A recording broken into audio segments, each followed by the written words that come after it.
అయితే అన్ని అపచారాలని తొలగించగలిగిన సామర్థ్యము కలిగిన వాడు సృష్టిలో ఎవరు? భగవంతుడు కాడండి, గురువు మాత్రమే.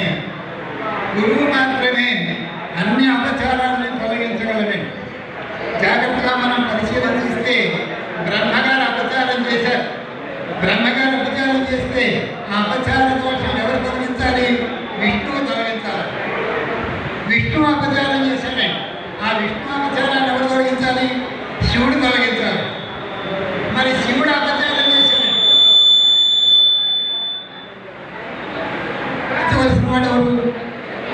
లేడండి. ఎవరండి? గురువు మాత్రమే.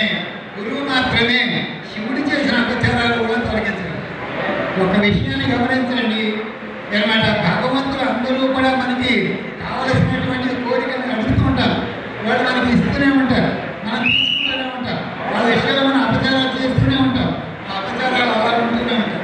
అందుచేత మనకి భగవంతుడి కన్నా ప్రత్యక్షమైన దైవం ఎవరు అంటే గురువు.